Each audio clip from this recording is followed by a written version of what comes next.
Now I'm going to tell you a different story. Who has seen the Disney movie Frozen 2? Excellent. A couple people. If you desperately wish not to be spoiled for that movie, you can step out for a little bit. I won't take it personally. But if you don't mind a few spoilers, I want to talk to you about Disney stories for a little bit. So, for a long time, if you were a princess in a Disney movie, you would have some kind of adventure, and then you would get into trouble, and a prince would rescue you, and then he'd probably marry you, and that was your happy ending. Then there was a time where you could have adventures, maybe you and the prince would rescue each other, and then he'd marry you, and that was your happy ending. Then we got into a new phase of Disney movies where you were a princess who didn't really want to get married. You could have adventures, and your mother or your sister would help rescue you, and then you didn't have to get married. And then we got Moana. Do you remember Moana a couple years ago? So Moana has adventures, and at the end of her adventures, she metaphorically restores balance to the relationship between humanity and the natural world, right? She takes the heart of the sea and she gives it back to the angry goddess. And I thought that was pretty great. That the point of the Disney movie was to heal what has gone wrong in our relationships with the world. But it turns out that was maybe too subtle and too metaphorical. Because now we've got Frozen 2. So in Frozen 2, there are two sisters, a queen and a princess. They live in their kingdom, everything seems good, and then a series of small natural disasters happens and they have to evacuate their city. The queen begins to hear a mysterious voice calling her into the North Woods, and they're like, what is all this? The North Woods is a place where their grandfather, they have been told, had gone to make an alliance with the indigenous people. He built a dam on the river as a gift of friendship. And then all of a sudden there was some kind of betrayal, and there was fighting, and now you can't ever go to the North Woods again. It's a dangerous, scary place. But that's where they're being called. So it's a Disney movie, right? So what do? You call on the wise trolls, and you ask them what to do about this situation. And the trolls say, well, unless you can figure out what this voice is calling you to do, there isn't any future. When you can't see the future, you must look to the past to understand it better, and then you must do the next right thing. So that's easy, right? Understand the past better, and then do the next right thing. Sisters travel into the north, to go into the forest. They discover that the dam their grandfather built was not a gift of friendship. In fact, he was the betrayer. The dam was an act of colonialism that really harmed the indigenous folks in the forest. And then he, in fact, turned on them and attacked them and started the fighting. So they learned this painful truth. And the older sister, the one who is the queen, seems to have died to have uncovered this truth. And her younger sister is alone in a dark cave with this message that everything they were taught was missing pieces of reality, and that the thing she must do now is go and take down the dam, even though what she wants to do is curl up in a little ball in this dark cave and grieve. And she sings herself a song. She sings, I've seen dark before, but not like this. This is cold. This is empty. This is numb. The life I knew is over. The lights are out. Hello, darkness. I'm ready to succumb. And then she gathers up her courage. And she tells herself that even though she feels lost and hopeless, she has to do the next right thing. And she gets up out of the cave, and she calls upon the earth giants, and they smash the dam and free the river. And this frees her older sister, who is able to be saved and return. And they restore balance to their relationship with the other peoples of the world and with the natural world. Not metaphorical this time. They literally smash a dam to do it. Right? Just to be super clear, sometimes doing the next right thing means undoing something that was done. Not just sailing across the ocean and giving a heart back to a goddess, but literally taking down structures that do not serve all of us.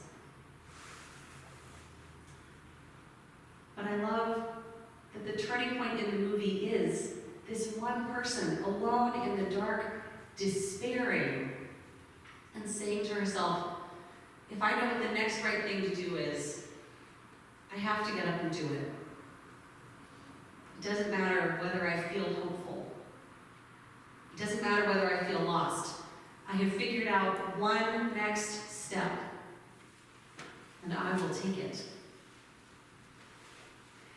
Does that sound familiar to anybody? You feel like you're in a cave? You feel like you should have gone to see Frozen 2 before it left theaters? You can Netflix it later. Maybe we'll have a watch party at the church. Yeah, Heather's into it. Maybe we'll. This is a human experience.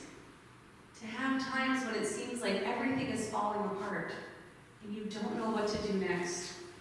Or maybe you have some idea of what to do next, but it sounds really hard. And life is already hard enough.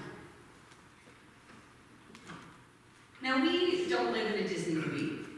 We don't have magic voices. We don't have wise trolls.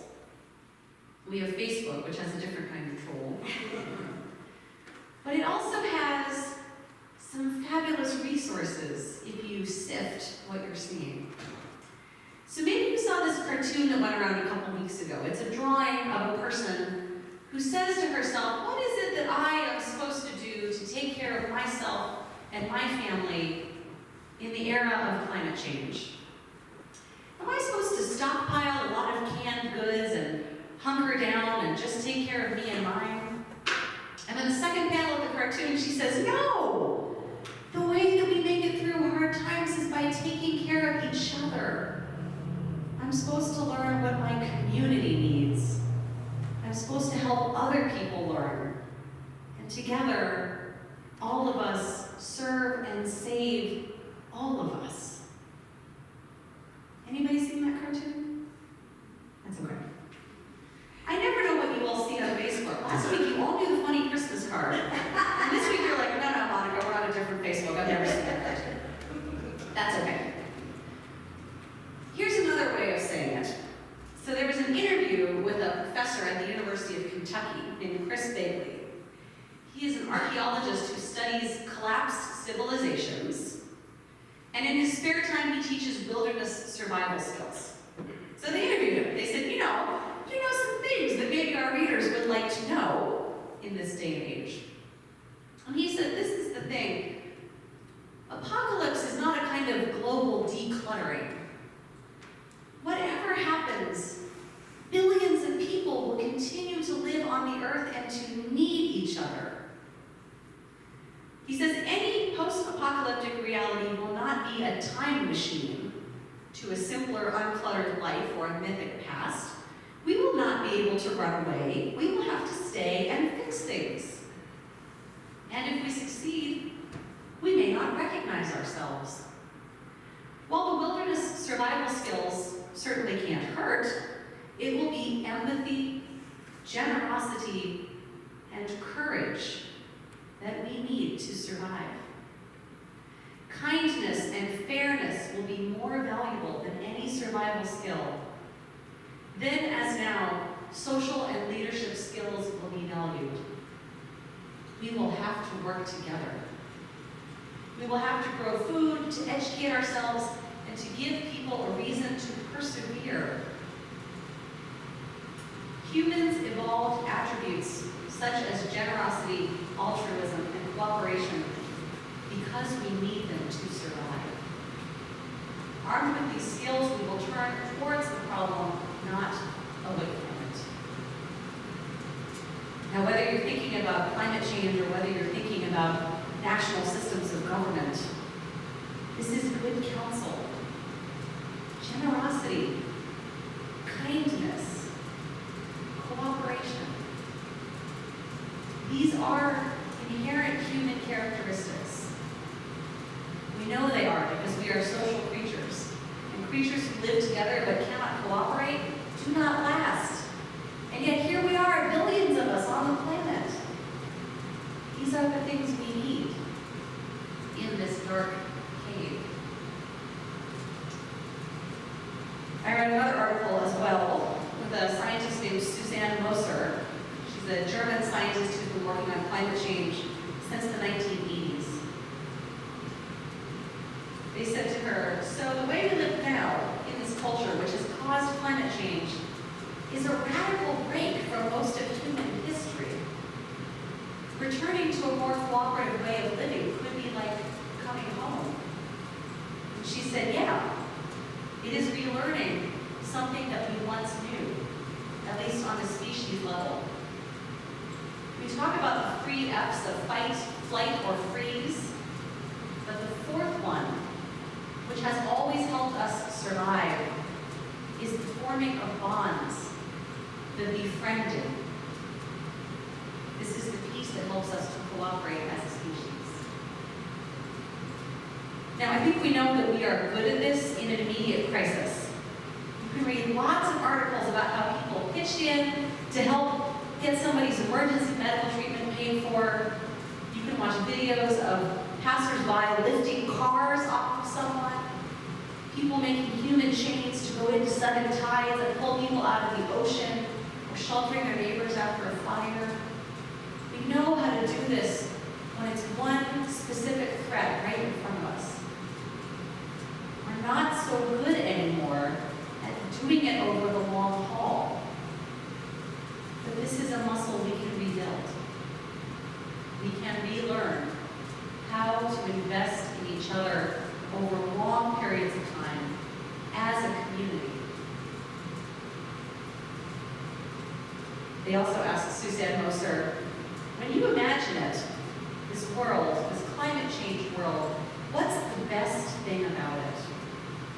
Has anyone ever asked you what the best thing would be about the post-apocalyptic world? So they asked her, what is the best thing about this world? And she says that humans will be a non-dominant species again. That we will be one of many species living on the planet within the confines of its resources without damaging it. In fact, part of our species' purpose will be to recreate, to nourish the conditions for the community of all life. In my highest aspirations for the human species, that's what we will be, servants of life. Not just here for ourselves, for our family, for our little community, but for everyone. I think that is a beautiful future. And I want to help build it and live into it. All right, now I have a visual for this next part. So if you are interested to see the visual, you can have one. It'll be right up here. But I will describe it to the best of my ability. So this is called a strategy framework for a just transition. It comes from a group based in California called Movement Generation. And I saw it for the first time at a climate justice event that the UU Urban Ministry hosted a couple months ago. And it basically says that where we are now, the extractive economy, is essentially about what they call the enclosure of wealth and power. A few people getting rich and getting away with things, while everybody else gets taken advantage of. Does that sound legit to you? Yeah, right? You look around and you're like, I can see that. Some of that's happening today, yeah, for sure.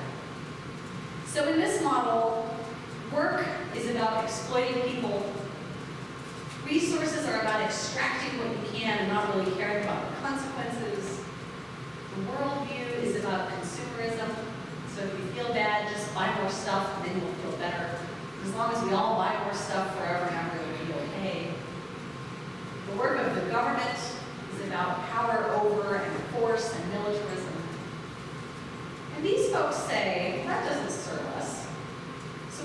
several things. One, we need to change the rules about how money and power are concentrated. We need to invest in local governments. We need to spend our money at local businesses. We need to stop the concentration of the money and the power in a few people at the top who never even have to be held accountable for what they have done. Things need to come back to the local level. And then we build a regenerative economy. One where resources are renewable, one where the worldview is based in caring and sacredness, one where governance is a form of deep democracy, and where the purpose of our life together is to create ecological and social well-being. So if you want one of these excellent graphics, they're in a pile up here on the front pew. You are welcome to take one at any time. I like to look at things like this because they remind me what it is that I am trying to do with my life. We heard a reading from Joanna Macy's book, Active Hope. Some time ago, while I was applying to seminary, I went to an Active Hope workshop. And at the end of the day together, talking about our grief and our fear and what motivated us to keep going, we stood in a circle and the facilitator said, "What is it that you are going to do to be a part of the great turning? What are you going to do to build the new world that we need?" And I was kind of shaking, but I put my hand up and I said, "I'm applying to seminary and I want to be a Unitarian Universalist minister. Is that good enough?" And the group said, "That seems really good. That's a great thing to do. That is part of the great turning." So now I want to say to you, congregation with whom I have partnered to do this ministry, what would we like to do to be a part of the great turning? You don't have to answer right this second, but think about it. Because a congregation is a group of people pulling together to do good in the world. And of everything I have described, you probably have recognized things that we could do or are already doing. We already try to take care of others. We even have a caring team to make that a little more organized. We already try to practice deep democracy, making decisions together. We had talking circles this January to decide about how we want to do candles on Christmas Eve. We are practicing the sorts of skills that the world needs us to have. So what else is it that we want to do together? Because we know the world has incredible need of people doing this work right now. And we know that we can be those people. So it's Imbolc. What should we let go of?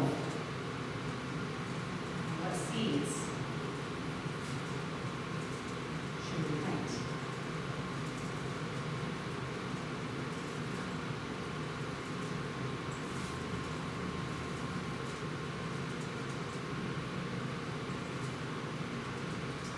Now, while you hold that question, I would like to invite you to join in singing one of my favorite songs of resilience and hope. The tide is rising. The lyrics are printed in your order of service. Please rise in body or in spirit to join in singing. If you don't know it, just listen to the first verse. It's pretty catchy. Look it up.